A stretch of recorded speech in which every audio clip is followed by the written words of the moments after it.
1962년 10월 14일 일요일 아침 미국 공군의 유이 정찰기가 쿠바 상공을 비행하며 촬영한 사진들이 워싱턴 D.C.의 국가사진판독센터에 도착했습니다. 사진 분석관들이 현미경처럼 정밀한 장비로 이 사진들을 검토하던 중 그들의 손이 멈췄습니다. 쿠바 산크리스토발 지역의 밀림 속에서 소련제 SS-4 중거리 탄도미사일 발사대의 윤곽이 선명하게 드러난 것입니다. 이 발견은 즉각 백악관으로 보고되었고 10월 16일 화요일 오전 존 F. 케네디 대통령은 긴급 안보회의를 소집했습니다. 국가안전보장회의 집행위원회의라 불린 이 회의에서 로버트 맥나마라 국방장관은 침통한 표정으로 보고했습니다. 각하 쿠바에 배치된 이 미사일들은 1100마일에서 2200마일의 사격 거리를 가지고 있습니다. 워싱턴은 물론 뉴욕, 시카고, 심지어 텍사스까지 불과 15분 안에 핵탄두가 도달할 수 있습니다. 회의실은 무겁게 가라앉았습니다. 케네디 대통령은 창밖을 응시하며 깊은 한숨을 내쉬었습니다. 제2차 세계대전의 참상을 목격한 세대였던 그는 핵전쟁이 무엇을 의미하는지 누구보다 잘 알고 있었습니다. 히로시마와 나가사키에 투하된 원자폭탄은 각각 15킬로톤과 21킬로톤의 위력이었습니다. 그런데 1962년 당시 미국과 소련이 보유한 핵무기들은 수백 킬로톤에서 수 메가톤에 이르는 파괴력을 지니고 있었습니다. 만약 전면 핵전쟁이 발발한다면 인류 문명 자체가 소멸할 수도 있다는 것이 당시 과학자들의 일치된 견해였습니다. 10월 22일 월요일 저녁 7시 케네디 대통령은 전국 생방송 연설을 통해 쿠바 미사일 위기의 존재를 미국 국민들에게 공개했습니다. 소련이 쿠바에 공격용 미사일 기지를 건설하고 있습니다. 이는 서반구의 평화에 대한 명백하고 현존하는 위협입니다. 그는 쿠바에 대한 해상 봉쇄, 공식적으로는 격리를 선언했습니다. 쿠바로 향하는 모든 선박은 검색을 받아야 하며 공격용 무기를 실은 선박은 즉각 회항해야 한다는 것이었습니다. 같은 시각 모스크바 크렘린궁에서는 소련 공산당 서기장 니키타 흐루시초프가 긴급 정치국 회의를 주재하고 있었습니다. 흐루시초프는 탁자를 주먹으로 내리치며 격앙된 목소리로 말했습니다. 미국인들이 우리를 위협하고 있소. 터키와 이탈리아에 배치한 그들의 미사일은 모스크바를 겨냥하고 있지 않소? 우리도 똑같이 할 권리가 있소. 스탈린 시대의 대숙청을 겪으며 살아남은 이 지도자는 강경한 입장을 고수했습니다. 그러나 그의 내면 깊은 곳에서는 불안이 커지고 있었습니다. 바로 이 긴박한 시기에 소련 북방함대는 비밀 작전을 수행 중이었습니다. 아나디르 작전이라는 암호명으로 불린 이 작전의 일환으로 4척의 폭스트로트급 디젤 잠수함이 대서양을 횡단하여 쿠바 근해로 향하고 있었습니다. B4, B36, B59, B130호로 명명된 이 잠수함들은 10월 1일부터 10월 4일 사이에 콜라 반도의 사야구바 해군 기지를 출발했습니다. 이 중 B59호는 특별한 임무를 부여받았습니다.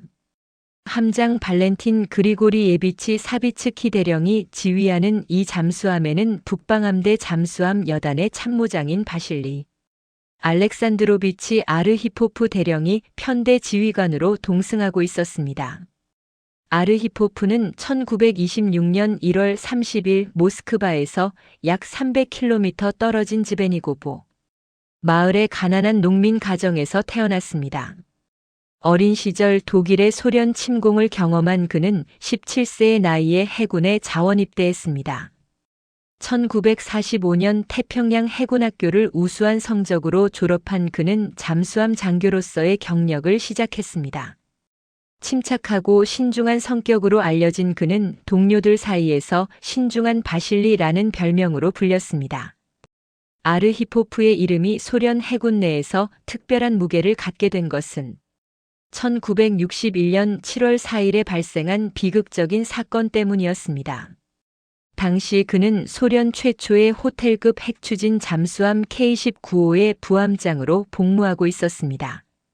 K-19호는 대서양에서 탄도미사일 발사 훈련을 수행하던 중 원자로 냉각 시스템의 치명적인 고장이 발생했습니다.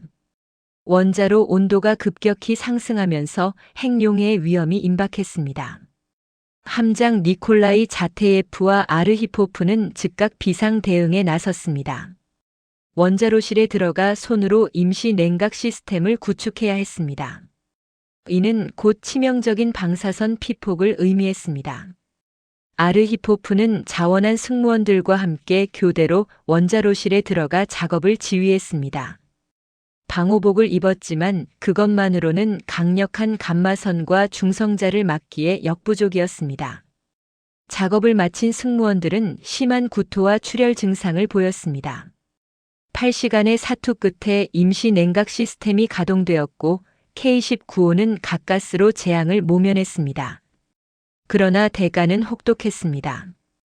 원자로실에 들어갔던 22명의 승무원 중 8명이 일주일 이내에 급성 방사선 증후군으로 사망했고 이후 몇 년간 추가로 14명이 방사선 관련 질병으로 목숨을 잃었습니다.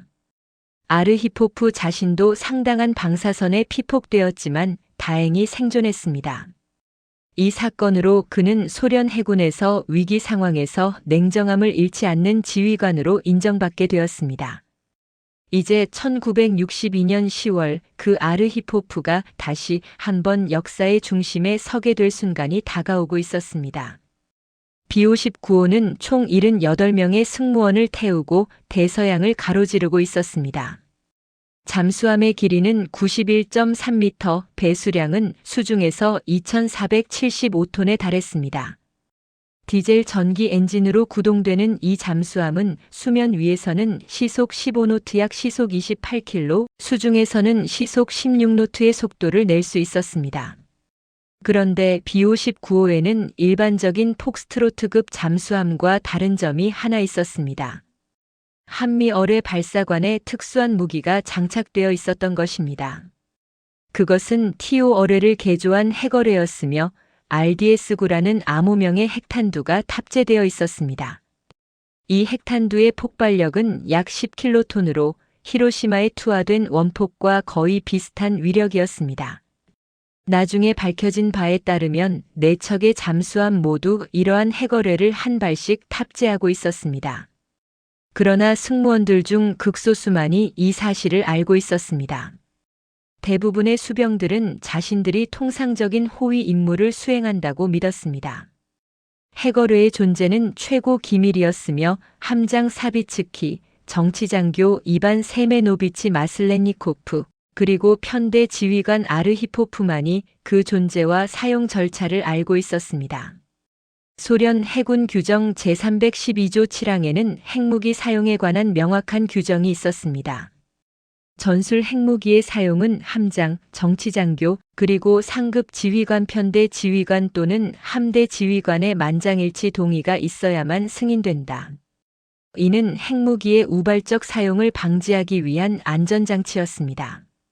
3명 중 1명이라도 반대하면 핵무기는 발사될 수 없었습니다. 10월 중순 B-59호는 대서양 한가운데를 항해하고 있었습니다. 승무원들은 아직 자신들이 곧 겪게 될 시련을 알지 못했습니다. 좁은 잠수함 내부에서 그들은 일상적인 임무를 수행했습니다. 디젤 엔진의 진동이 선체를 타고 흘렀고 음파 탐지기 소나의 규칙적인 핑 소리가 어둠 속에 울려 퍼졌습니다. 그러나 10월 22일 케네디의 봉쇄 선언 이후 상황은 급변했습니다. 미국 해군은 대서양과 카리브해 전역에 대규모 함대를 전개했습니다. 제2함대 소속 구축함들과 항공모함 USS 랜돌프, USS 엔터프라이즈를 중심으로 한 기동부대가 쿠바 주변 해역을 봉쇄하기 시작했습니다. 대잠 초계기 P 넵튠과 P3 오라이온이 24시간 쿠바근에 상공을 선회하며 소련 잠수함을 탐지하기 위해 소노부이를 투하했습니다. B-59호는 점점 더 적대적인 바다로 들어가고 있었습니다. 아르히포프는 항해 차트를 들여다보며 깊은 생각에 잠겼습니다. K19호에서의 경험이 그의 뇌리를 스쳤습니다. 위기의 순간에는 냉정함을 잃지 말아야 한다. 그것이 그가 그 참혹한 사건에서 배운 가장 중요한 교훈이었습니다. 함장 사비츠키는 대조적으로 공격적인 성향의 지휘관이었습니다. 1921년생으로 아르히포프보다 5살 연상이었던 그는 제2차 세계대전 중 독일군과의 치열한 전투를 경험한 베테랑이었습니다. 그의 지휘 스타일은 단호하고 때로는 충동적이었습니다. 승무원들은 그를 존경하면서도 두려워했습니다. 10월 하순으로 접어들면서 B-59호는 쿠바 봉쇄선에 접근하고 있었습니다. 소련 정부로부터의 명령은 명확했습니다. 봉쇄선을 돌파하고 쿠바 근해에 도달하라. 그러나 구체적인 전술적 지침은 현장 지휘관들의 판단에 맡겨져 있었습니다. 모스크바와의 무선 통신은 간헐적이었고 대부분의 시간 동안 B-59호는 사실상 고립되어 있었습니다. 아르히포프는 매일 저녁 자신의 좁은 선실에서 일기를 썼습니다. 1962년 10월 25일자 일기에는 이렇게 적혀 있었습니다. 긴장이 고조되고 있다. 미국 함정들의 활동이 증가했다. 승무원들의 사기는 높지만 나는 불안을 느낀다. 모스크바로부터의 소식이 없다. 우리는 어둠 속을 항해하고 있다. 그리고 이틀 후인 10월 27일 역사가 검은 토요일이라고 부르게 될 그날이 밝았습니다. 이날은 쿠바 미사일 위기에서 가장 위험한 날로 기록됩니다. 쿠바 상공에서 유위 정찰기가 소련제 대공 미사일에 격추되어 루돌프 앤더슨 소령이 전사했습니다. 워싱턴과 모스크바 모두에서 강경파들이 군사 행동을 촉구했습니다. 바로 그날 카리브해 수심 깊은 곳에서 B-59호는 자신의 운명적인 순간을 맞이하게 됩니다. 인류 역사상 가장 위험했던 순간 중 하나가 이제 막 시작되려 하고 있었습니다. 1962년 10월 27일 토요일 오전 10시 52분 카리브해 북위 26도 서경 73도 지점. 수심 150m 아래에서 B-59호는 침묵 속에 자망하고 있었습니다. 잠수함 내부의 적색 비상등이 좁은 복도를 희미하게 비추고 있었고 승무원들의 얼굴에는 극도의 피로가 역력했습니다. 이미 나흘째 자망을 지속하고 있었습니다.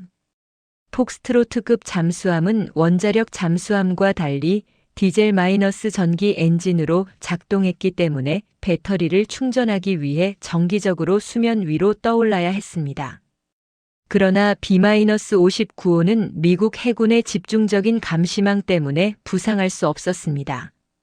배터리는 거의 바닥나고 있었고 산소는 점점 희박해지고 있었습니다. 잠수함 내부의 온도는 섭씨 45도를 넘어서고 있었습니다. 에어컨 시스템이 고장난 지 이틀이 지났습니다. 엔진실 근처는 섭씨 50도에 육박했습니다. 승무원들은 속옷만 입고 있었지만 그럼에도 땀이 온몸을 흥건히 적셨습니다. 선체 벽면에서는 응축된 수증기가 물방울이 되어 끊임없이 떨어졌습니다. 78명의 남자들이 내뿜는 숨과 땀 그리고 디젤 연료의 냄새가 뒤섞여 질식할 것 같은 공기를 만들어냈습니다. 의무실에서는 군의관 블라디미르 쿠즈민 중위가 탈진한 승무원들을 돌보고 있었습니다.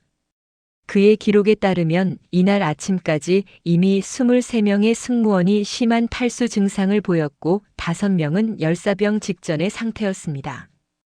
쿠즈민은 부족한 의약품으로 응급처치를 하면서도 속으로 불안해했습니다. 우리가 언제까지 이 상태를 버틸 수 있을까? 함장 발렌틴 사비츠키는 지휘실에서 해도를 노려보고 있었습니다. 그의 눈은 충혈되어 있었고 사흘간 제대로 잠을 자지 못한 탓에 손이 미세하게 떨리고 있었습니다. 그는 음파 탐지기 운용병에게 다그치듯 물었습니다. 상황은? 함장님, 수상함 음파가 5개 방향에서 포착됩니다. 거리는 3,000m에서 5,000m 사이입니다. 우리를 둘러싸고 있는 것 같습니다. 사비츠키는 주먹으로 탁자를 내리쳤습니다. 망할. 우리를 완전히 포위했군. 바로 그 순간 편대 지휘관 바실리 아르히포프가 지휘실로 들어왔습니다. 그의 얼굴도 피로에 지쳐 있었지만 눈빛만은 여전히 냉철했습니다. 그는 침착한 목소리로 말했습니다. 함장, 상황을 점검해야 합니다. 배터리 잔량은? 기관장 미하일 노비코프 대위가 보고했습니다. 각하, 배터리는 20% 미만입니다. 현재 속도로 4시간 이상 버티기 힘듭니다. 그리고 이산화탄소 농도가 위험 수준에 접근하고 있습니다. 아르히포프는 고개를 끄덕였습니다.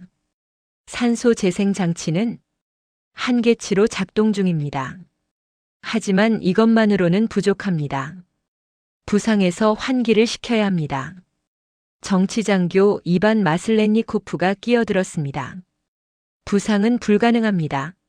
우리는 임무를 수행해야 합니다. 모스크바의 명령은 명확했습니다. 쿠바 근해까지 도달하라고. 사비츠키가 거들었습니다. 정치장교 동지 말이 맞습니다. 우리가 부상하면 미국 놈들에게 발각됩니다. 그것은 곧 실패를 의미합니다. 아르히포프는 두 사람을 차례로 바라보았습니다. 하지만 승무원들의 생명도 고려해야 합니다. 이 상태로는. 그의 말이 끝나기도 전에 음파 탐지기 운용병이 소리쳤습니다. 함장님, 수상함 한 척이 우리 쪽으로 빠르게 접근하고 있습니다. 거리 1,500m. 지휘실의 모든 사람들이 긴장했습니다. 사비츠키가 명령했습니다. 침묵 상태. 모든 불필요한 장비 정지. 엔진 출력 최소화. 잠수함 전체에 비상신호가 울렸습니다. 승무원들은 각자의 위치에서 움직임을 멈추고 숨을 죽였습니다. 폭스트로트급 잠수함은 소음이 큰 디젤 엔진 때문에 미국의 최신 음파 탐지기에 쉽게 포착될 수 있었습니다. 그들의 유일한 방어책은 완전한 침묵뿐이었습니다. 오전 11시 8분 수면 위에서는 미국 해군 구축함 USS 비글이 B-59호의 위치를 추적하고 있었습니다. 비글의 함장 찰스 코벳 중령은 음파 탐지기 화면을 주시하며 부관에게 말했습니다. 저기 있군. 수심 150m, 거의 움직이지 않고 있어. 녀석들이 우리를 알아챈 것 같습니다.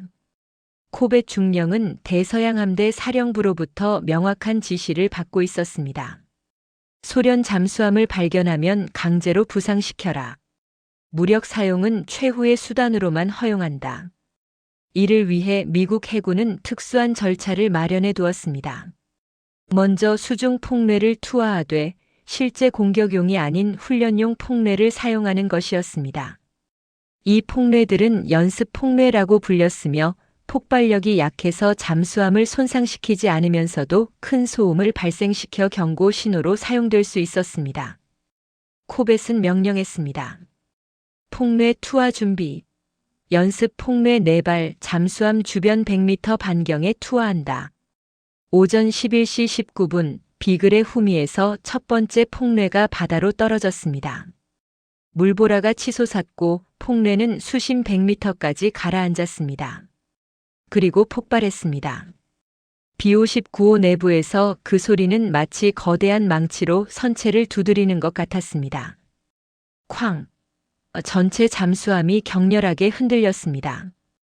벽에 걸려있던 장비들이 떨어졌고 승무원들은 난간을 붙잡고 버텼습니다.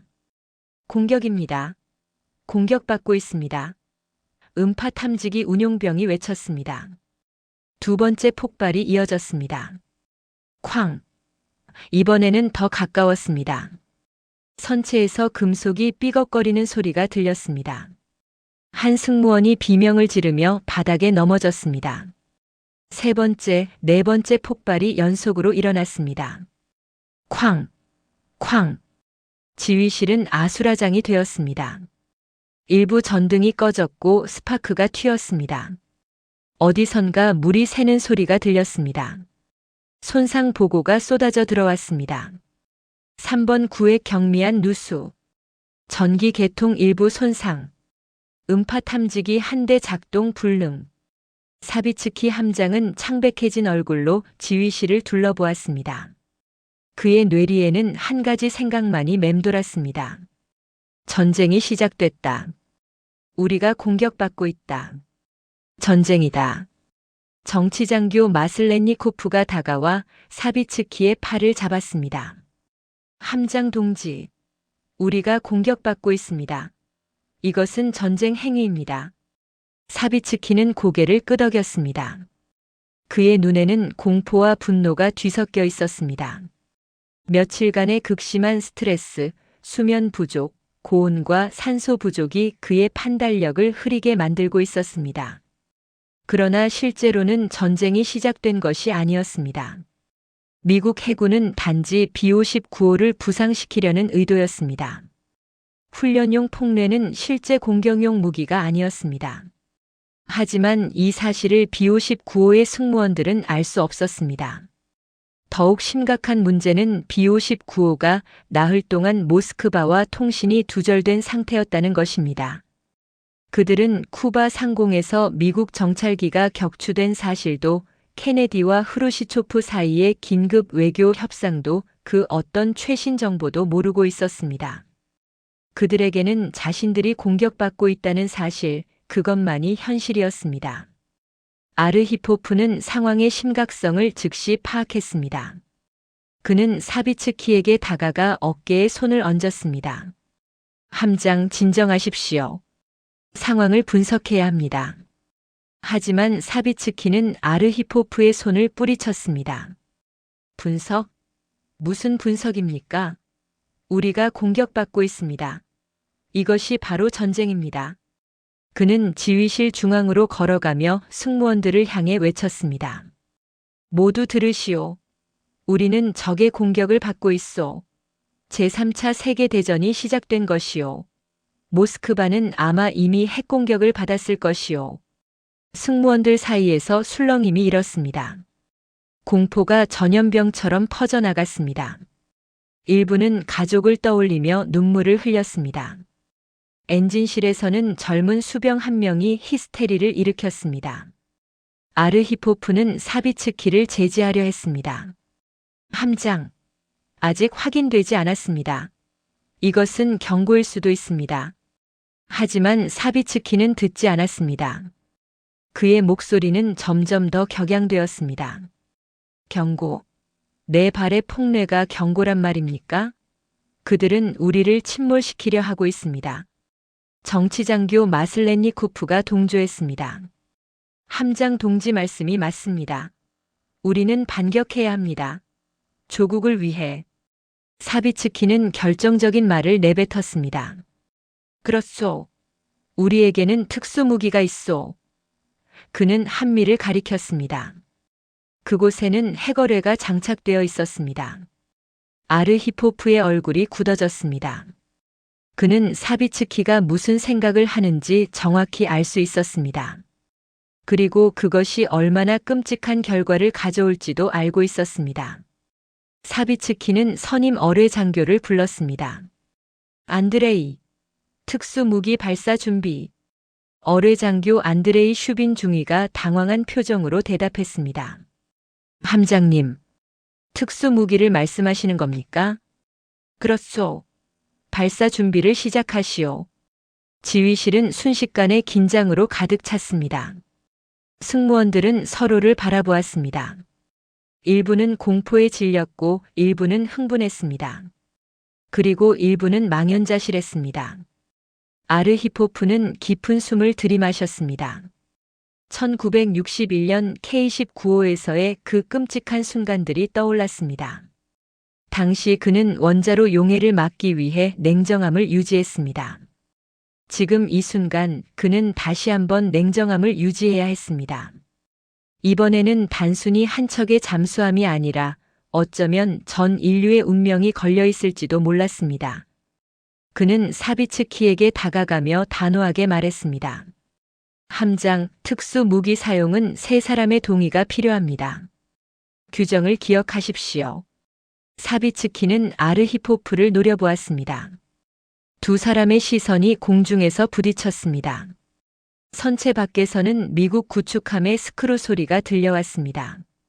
시간은 흐르고 있었고 결정의 순간이 다가오고 있었습니다. 오전 11시 32분 B-59호 지휘실의 시계가 초침을 움직이는 소리만이 고요함을 깼습니다. 발렌틴 사비츠키 함장과 바실리 아르히포프 편대 지휘관은 여전히 서로를 응시하고 있었습니다. 두 사람 사이의 긴장감은 마치 팽팽하게 당겨진 철사처럼 언제든 끊어질 듯 했습니다. 사비츠키는 주먹을 쥔 채 격앙된 목소리로 말했습니다. 편대 지휘관 동지, 상황을 보시오. 우리는 포위되어 공격받고 있소. 이것이 전쟁이 아니면 무엇이란 말이오? 아르히포프는 침착하게 대답했습니다. 함장, 아직 확실한 것은 아무것도 없습니다. 우리는 모스크바와 통신이 두절된 상태입니다. 상황을 정확히 파악하지 못한 채 특수 무기를 사용한다면 사비츠키가 끼어들었습니다. 무엇을 더 파악하란 말이오? 네 발의 폭뇌가 우리 주변에서 폭발했소. 저들은 지금 우리를 침몰시키려 하고 있단 말이오. 정치장교 이반 마슬렌니코프가 사비츠키 옆으로 다가섰습니다. 그는 공산당 정치위원으로서 이데올로기적 순수성을 감시하는 역할을 맡고 있었습니다. 1960년 유이 정찰기 격추 사건 이후 미국에 대한 그의 적개심은 더욱 깊어져 있었습니다. 편대 지휘관 동지 마슬렌니코프가 말했습니다. 함장 동지의 말씀이 옳습니다. 우리는 제국주의자들의 도발에 단호히 대응해야 합니다. 이것이 바로 당과 조국이 우리에게 부여한 임무입니다. 아르히포프는 두 사람을 번갈아 보았습니다. 그는 자신이 소수파라는 것을 알았습니다. 지휘실의 다른 장교들도 대부분 긴장과 공포로 인해 이성적 판단을 하기 어려운 상태였습니다. 며칠간의 극한 상황이 모든 사람의 정신을 한계까지 몰아붙이고 있었습니다. 사비츠키는 다시 한번 선임 어뢰 장교를 불렀습니다. 슈빈 중위, 특수 무기 발사 준비 상황은? 어뢰 장교 안드레이 슈빈은 머뭇거렸습니다. 그는 28세의 젊은 장교였고 2달 전 결혼한 신혼이었습니다. 레닌그라드에 있는 아내 올가의 얼굴이 떠올랐습니다. 그녀는 지금 첫 아이를 임신 중이었습니다. 중위, 명령을 듣지 못했소? 사비츠키의 목소리가 더욱 날카로워졌습니다. 함장님, 슈빈이 떨리는 목소리로 대답했습니다. 특수무기는 언제든 발사 가능한 상태입니다. 하지만 규정상 3분의 동의가. 나는 규정을 알고 있소. 사비츠키가 소리쳤습니다. 그는 정치장교를 돌아보았습니다. 마슬렌니코프 동지, 당신의 입장은? 정치장교는 주저없이 대답했습니다. 나는 특수무기 사용에 동의합니다. 우리는 조국을 방어해야 합니다. 소비에트 연방 만세. 사비츠키는 만족스러운 표정을 지었습니다. 그는 아르히포프를 향해 몸을 돌렸습니다. 이제 당신만 남았소, 편대 지휘관 동지. 규정상 필요한 3사람 중 2명이 이미 동의했소. 당신의 결정은? 아르히포프는 대답하지 않았습니다. 그의 머릿속에서는 수많은 생각들이 빠르게 스쳐 지나갔습니다. 1961년 7월 4일 K-19호 원자로실의 그 참혹한 광경이 눈앞에 펼쳐졌습니다. 치명적인 방사선 속에서 죽어가던 동료들의 모습, 그들의 비명, 그리고 그 모든 희생 끝에 겨우 막을 수 있었던 재앙. 그는 그때 배웠습니다. 극한의 상황에서 내리는 성급한 결정이 얼마나 끔찍한 결과를 낳을 수 있는지를. 그때 만약 자신이 패닉에 빠져 잘못된 명령을 내렸다면 K-19호는 바다 밑에 가라앉았을 것이고 78명의 승무원 전원이 목숨을 잃었을 것입니다. 편대 지휘관 동지. 사비츠키의 목소리가 더욱 다급해졌습니다. 시간이 없소. 저들이 다시 폭내를 투하하기 전에 결정해야 하오. 아르히포프는 천천히 고개를 들었습니다. 그의 목소리는 낮았지만 단호했습니다. 함장, 나는 동의할 수 없습니다. 지휘실이 순간 정적에 휩싸였습니다. 모든 사람들이 아르히포프를 쳐다보았습니다. 사비츠키의 얼굴이 붉게 달아올랐습니다. 뭐라고? 동의할 수 없다고? 사비츠키가 믿을 수 없다는 표정으로 물었습니다. 그렇습니다. 아르히포프가 확고하게 대답했습니다. 우리는 모스크바로부터 명확한 지시를 받지 못했습니다. 통신이 두절된 상태에서 특수 무기를 사용하는 것은 규정 위반입니다. 마슬렌니코프가 격분하여 끼어들었습니다. 규정 위반? 우리가 지금 공격받고 있는데 규정을 따지자는 것이요? 이것은 전쟁이요. 전쟁. 아르히포프는 정치장교를 차분하게 바라보았습니다. 동지, 우리는 그것이 전쟁인지 확신할 수 없습니다. 폭로의 폭발력을 생각해 보십시오. 만약 저들이 정말로 우리를 침몰시키려 했다면 더 강력한 무기를 사용했을 것입니다. 사비츠키가 비웃었습니다. 아, 그래서 당신은 저들이 우리에게 인사를 하고 있다고 생각하는 것이요? 아닙니다. 아르히포프가 대답했습니다. 저들은 우리를 부상시키려는 것입니다. 경고입니다. 실제 공격이 아니라 경고. 사비츠키의 목소리가 더욱 높아졌습니다. 내 발의 폭뇌가 경고라고. 우리 승무원들이 지금 얼마나 고통받고 있는지 보시오. 온도는 50도가 넘고 산소는 바닥나고 있어. 이것이 경고란 말이오. 아르히포프는 잠시 침묵했습니다. 사비츠키의 말도 일리가 있었습니다. 상황은 확실히 극단적이었습니다. 하지만 그렇다고 해서 핵무기를 사용하는 것이 정당화될 수는 없었습니다. 함장 아르히포프가 다시 입을 열었습니다. 특수 무기를 사용하면 어떤 일이 벌어질지 생각해 보셨습니까? 15킬로톤의 핵탄두가 수면 위에 미국 함정을 공격하면 그것은 즉각적인 전면 핵전쟁으로 이어질 것입니다. 그게 어쨌다는 것이오. 사비츠키가 고함쳤습니다. 전쟁은 이미 시작되었소. 우리가 여기서 가만히 있으면 침몰당할 것이오. 차라리 싸우다 죽는 것이 낫지 않소? 아닙니다. 아르히포프의 목소리는 여전히 차분했습니다. 만약 전쟁이 시작되지 않았다면 우리가 특수 무기를 사용하는 순간 우리가 전쟁을 시작하는 것입니다. 수백만, 어쩌면 수천만 명의 무고한 사람들이 우리의 결정으로 인해 죽게 될 것입니다. 마슬렌니코프가 냉소적으로 웃었습니다. 무고한 사람들? 제국주의자들에게 무고한 사람이 어디 있소? 그들은 모두 우리의 적이요. 아르히포프는 고개를 저었습니다. 아닙니다, 동지. 그들 중 대부분은 우리와 같은 평범한 사람들입니다. 가족이 있고 아이들이 있고 꿈이 있는 사람들입니다. 그들은 전쟁을 원하지 않습니다. 사비츠키는 분노로 온몸을 떨었습니다. 당신은 겁쟁이요. 조국의 적 앞에서 물러서는 겁쟁이. 그 말은 아르히포프의 가슴을 찔렀습니다. 하지만 그는 감정을 드러내지 않았습니다. 그는 K-19호에서 방사선 지옥 속으로 기꺼이 뛰어들었던 사람입니다. 용기가 부족해서 반대하는 것이 아니었습니다. 함장 아르히포프가 조용히 말했습니다. 나를 겁쟁이라고 부르셔도 좋습니다. 하지만 나는 동의할 수 없습니다. 우리에게는 다른 선택이 있습니다. 다른 선택? 사비츠키가 비웃었습니다. 무슨 선택이요? 부상하는 것입니다. 아르히포프가 대답했습니다. 수면 위로 올라가서 미국 함정과 통신을 시도하는 것입니다. 그들의 의도를 확인하고 필요하다면 협상하는 것입니다. 협상? 마슬렌니코프가 경멸조로 말했습니다. 제국주의자들과 협상을? 그것은 굴복이요.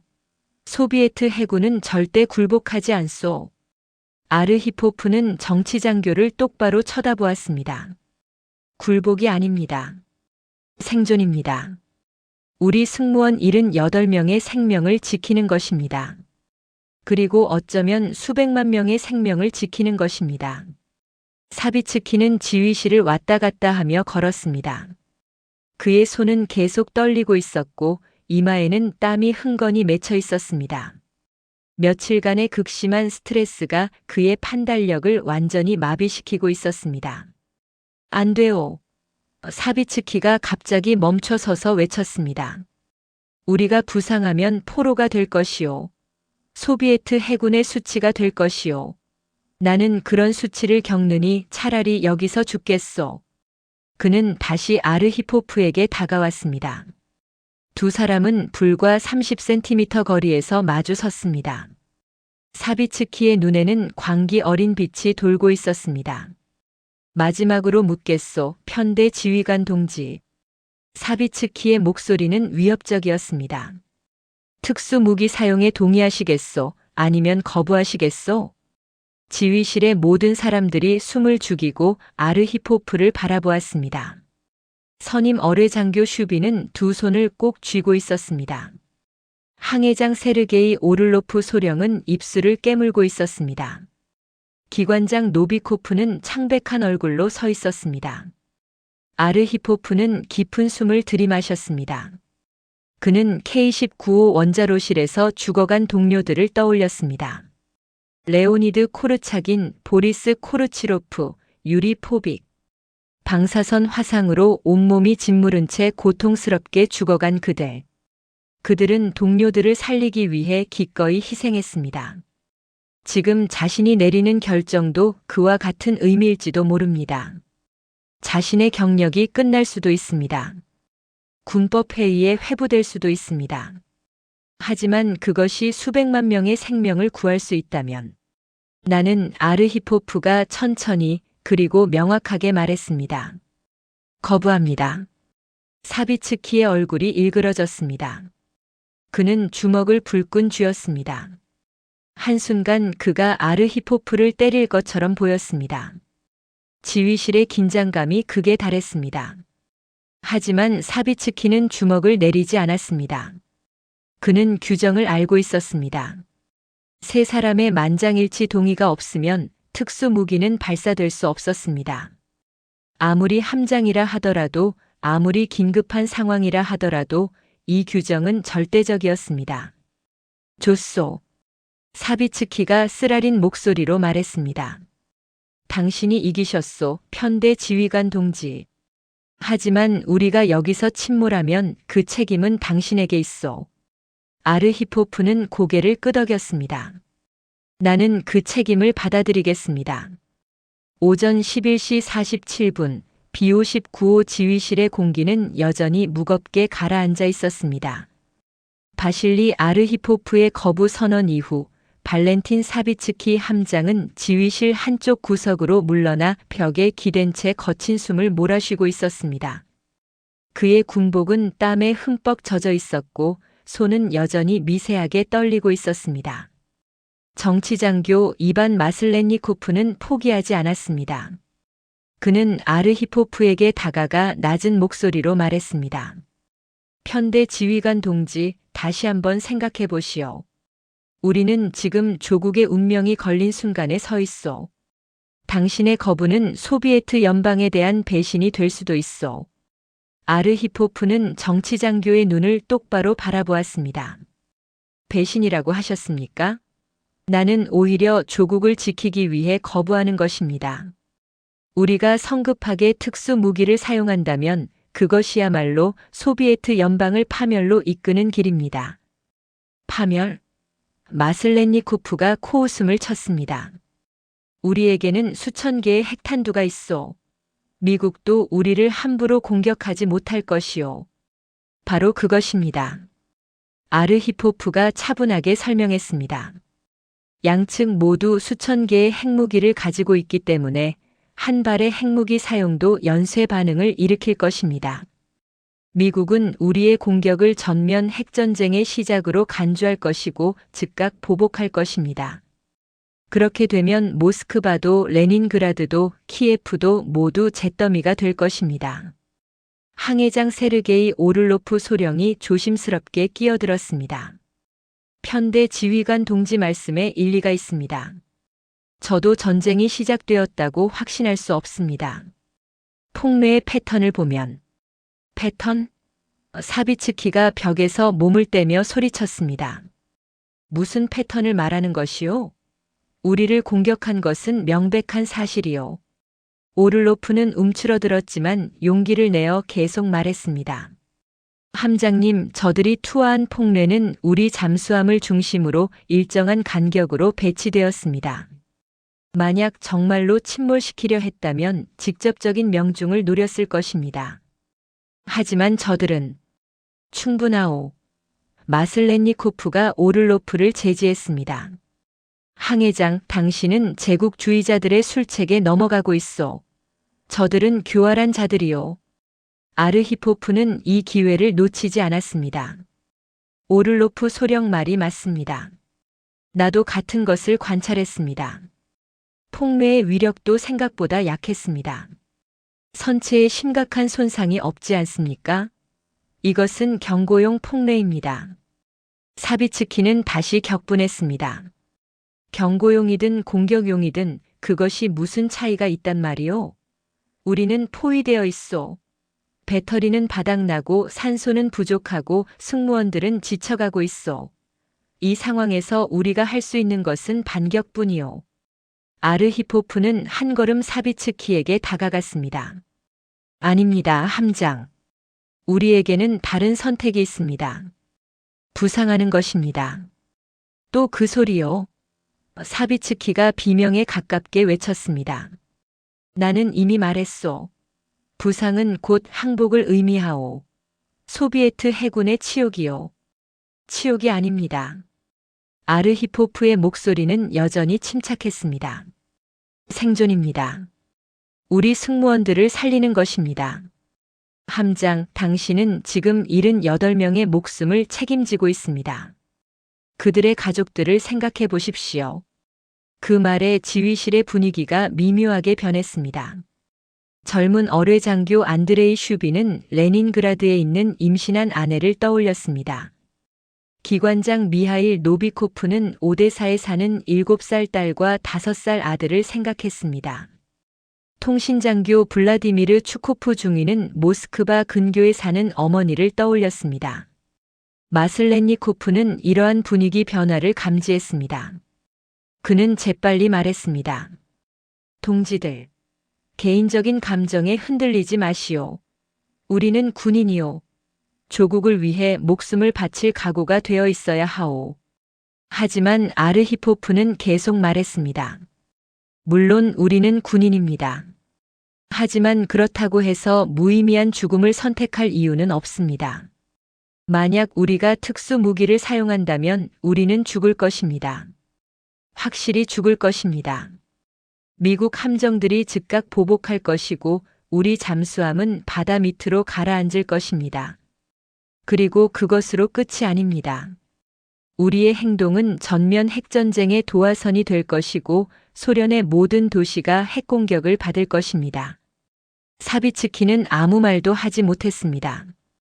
아르히포프의 논리는 명확했고 반박하기 어려웠습니다. 하지만 그의 자존심과 분노는 쉽게 가라앉지 않았습니다. 아르히포프는 더 부드러운 어조로 계속했습니다. 함장, 나는 당신을 이해합니다. 당신은 훌륭한 지휘관입니다. 지난 20년간 조국을 위해 헌신해 왔습니다. 나도 당신과 마찬가지로 소비에트 해군의 명예를 소중히 여깁니다. 하지만 지금 이 순간 진정한 명예는 올바른 판단을 내리는 것입니다. 올바른 판단? 사비츠키가 쓰게 웃었습니다. 당신이 말하는 올바른 판단이란 것은 미국인들에게 굴복하는 것이요? 아닙니다. 아르히포프가 단호하게 대답했습니다. 협상하는 것입니다. 우리가 부상하면 우리는 여전히 주권을 가진 소비에트 잠수함입니다. 우리는 국제법의 보호를 받습니다. 미국도 함부로 공격하지 못할 것입니다. 오를로프 소령이 다시 말했습니다. 편대 지휘관 동지 말씀이 맞습니다. 1960년에 우리 잠수함 S-80호가 노르웨이 해역에서 부상했을 때도 나토 함정들은 공격하지 않았습니다. 그들도 국제적 분쟁을 원하지 않습니다. 마슬렌니코프가 반박했습니다. 그때와 지금은 상황이 다르오. 지금은 쿠바 위기의 한가운데요. 긴장이 극에 달해 있소. 바로 그렇기 때문입니다. 아르히포프가 말했습니다. 긴장이 극에 달한 지금 우리는 더욱 신중해야 합니다. 한 번의 실수가 재앙을 불러올 수 있습니다. 기관장 노비코프가 조심스럽게 보고했습니다. 함장님, 편대 지휘관님, 배터리가 15% 아래로 떨어졌습니다. 이산화탄소 농도는 위험 수준에 도달했습니다. 의무실에서는 승무원 6명이 의식을 잃었다고 보고했습니다. 아르히포프는 이 기회를 포착했습니다. 들으셨습니까, 함장? 우리는 시간이 없습니다. 지금 결정해야 합니다. 부상하여 승무원들을 살릴 것인지 아니면 여기서 모두 함께 죽을 것인지. 사비츠키는 깊은 좌절감에 빠진 듯 보였습니다. 그는 지휘실 의자에 주저앉았습니다. 며칠간의 극심한 스트레스와 수면 부족이 마침내 그를 압도하고 있었습니다. 나는 사비츠키가 떨리는 목소리로 말했습니다. 나는 단지 조국을 지키려 했을 뿐이요. 아르히포프는 사비츠키의 어깨에 손을 얹었습니다. 나도 압니다, 함장. 우리 모두 조국을 사랑합니다. 하지만 지금 조국을 지키는 최선의 방법은 전쟁을 막는 것입니다. 마슬렌니코프는 여전히 반대했습니다. 이것은 규정 위반이요. 우리는 명령을 받았소. 쿠바 근해에 도달하라고. 명령은 중요합니다. 아르히포프가 동의했습니다. 하지만 명령을 수행할 수 없는 상황이라면 우리는 승무원의 안전을 최우선으로 해야 합니다. 이것도 규정입니다. 해군 규정 124조 사망 함장은 승무원의 생명을 보호할 의무가 있다고 명시되어 있습니다.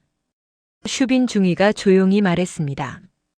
편대 지휘관님 말씀이 옳습니다. 엔진실에서는 2명의 수병이 열사병으로 쓰러졌습니다. 어뢰실도 상황이 좋지 않습니다. 마슬렌니코프는 더 이상 반박할 말을 찾지 못했습니다. 그는 분노에 찬 표정으로 지휘실 구석으로 물러났습니다. 아르히포프는 사비츠키를 부드럽게 바라보았습니다. 함장, 결정해 주십시오. 나는 당신의 지휘권을 존중합니다. 부상 명령은 당신이 내려야 합니다. 사비츠키는 오랫동안 침묵했습니다. 지휘실의 모든 사람들이 그의 대답을 기다렸습니다. 선체 밖에서는 미국 구축함의 스크루 소리가 계속 들려왔습니다. 시간은 흐르고 있었습니다. 마침내 사비츠키가 고개를 들었습니다. 그의 눈에는 눈물이 맺혀 있었습니다. 좋소. 부상하겠소. 아르히포프는 안도의 한숨을 내쉬었습니다. 하지만 그는 감정을 드러내지 않았습니다. 현명한 결정입니다, 함장. 사비츠키는 떨리는 목소리로 명령했습니다. 모든 부서에 전달하시오. 부상 준비. 오를로프 소령이 즉시 움직였습니다. 알겠습니다, 함장님. 벨러스트 탱크 배수 준비. 기관장 노비코프가 보고했습니다. 배터리 잔량으로는 천천히 부상할 수밖에 없습니다. 괜찮소. 사비츠키가 말했습니다. 천천히 올라가시오. 아르히포프는 통신장교에게 지시했습니다. 추코프 중위, 부상하는 즉시 국제조난 신호를 발신할 준비를 하시오. 우리가 공격 의도가 없음을 명확히 하시오. 알겠습니다, 편대 지휘관님. 정오 12시 3분, 비오 19호는 천천히 수면을 향해 떠오르기 시작했습니다. 압축 공기가 벨러스트 탱크로 유입되면서 쉬익하는 소리가 선체 전체에 울려 퍼졌습니다. 수십 개의 바늘이 천천히 움직였습니다. 150m, 120m, 100m. 승무원들은 각자의 위치에서 긴장한 채 기다렸습니다. 그들은 수면 위에서 무엇이 기다리고 있을지 알 수 없었습니다. 환영일까요? 아니면 또 다른 공격일까요? 아르히포프는 K-19호에서의 경험을 떠올렸습니다. 그때도 이렇게 불확실했습니다. 그때도 모든 것이 위태로웠습니다. 하지만 그는 올바른 결정을 내렸고 결국 살아남았습니다. 이번에도 그는 올바른 결정을 내렸다고 믿었습니다. 50m, 30m, 10m, 수면 돌파. 오를로프가 외쳤습니다. 정오 12시 8분, 비오 19호의 함교탑이 카리브해의 햇빛 아래 모습을 드러냈습니다. 4일 만에 처음으로 신선한 공기가 잠수함 내부로 들어왔습니다. 승무원들은 깊은 숨을 들이마셨습니다. 사비츠키와 아르히포프는 함께 함교로 올라갔습니다. 눈부신 햇빛이 그들의 얼굴을 비췄습니다. 그리고 그들은 보았습니다. 사방에서 미국 구축함들이 그들을 둘러싸고 있었습니다. 적어도 5척은 되어 보였습니다.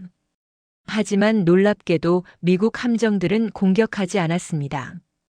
그들은 단지 경계하며 지켜보고 있었습니다. 아르히포프는 조용히 말했습니다. 보십시오, 함장. 그들은 우리를 공격하지 않고 있습니다. 이것은 전쟁이 아니었습니다. 사비츠키는 아무 말도 하지 못했습니다. 그는 다만 수평선을 바라보며 깊은 한숨을 내쉬었습니다. 1962년 10월 27일 정오 12시 15분 카리브해. 비오 19호가 수면 위로 완전히 떠오르자 미국 구축함 USS 비글의 함교에서 찰스 코벳 중령은 쌍안경으로 소련 잠수함을 관찰했습니다. 검은 선체에는 소비에트 해군의 붉은 별 마크가 선명했습니다. 잠수함 함교에서는 2명의 소련 장교가 나와 있었습니다. 신호병. 코벳이 명령했습니다. 국제 신호로 통신을 시도하시오. 그들의 의도를 확인하라.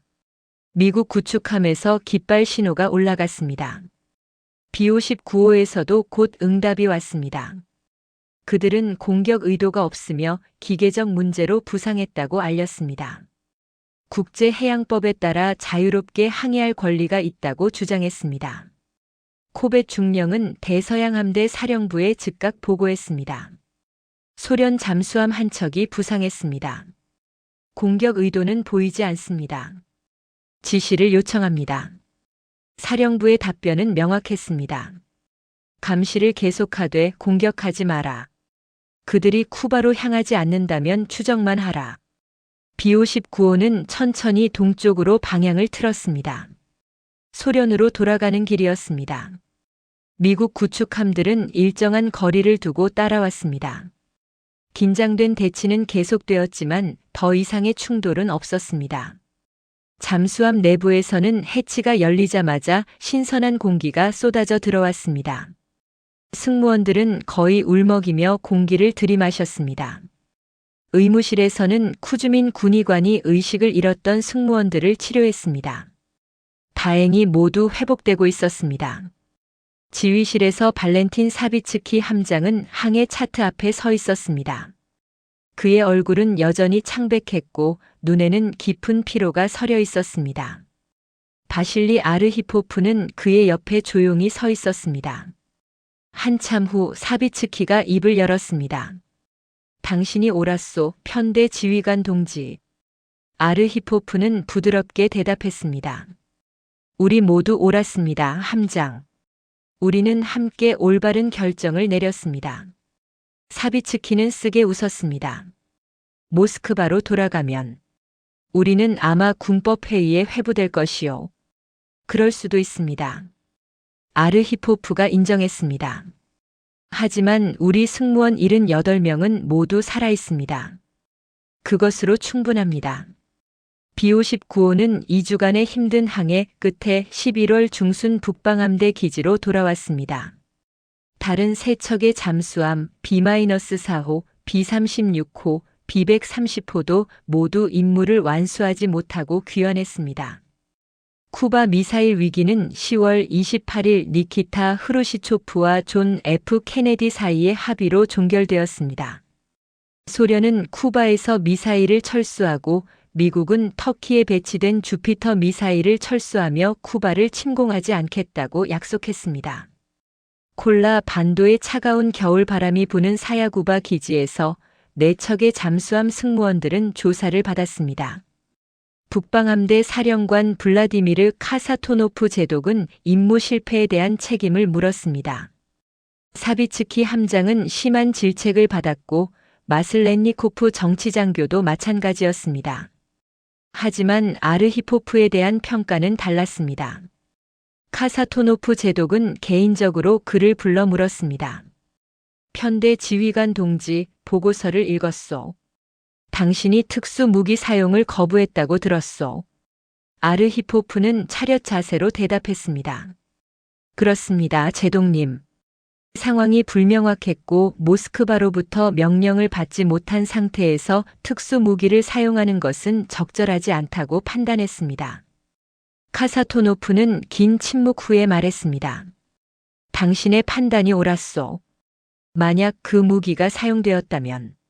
그는 말을 멈추고 고개를 저었습니다. 상상하고 싶지도 않소. 아르히포프는 공식적인 징계를 받지 않았습니다. 하지만 그의 경력에는 미묘한 그림자가 드리워졌습니다. 소련 해군 내부에서는 그가 너무 신중하다는 평가와 그가 재앙을 막았다는 상반된 평가가 공존했습니다. 결국 그는 더 이상 높은 직책으로 승진하지 못했습니다. 사비츠키 함장은 1962년 이후 다시는 잠수함 함장 직책을 맡지 못했습니다.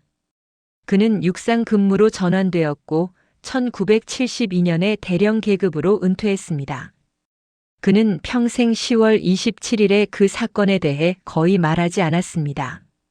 1975년 심장마비로 사망했을 때 그의 부고에는 그날의 일이 전혀 언급되지 않았습니다.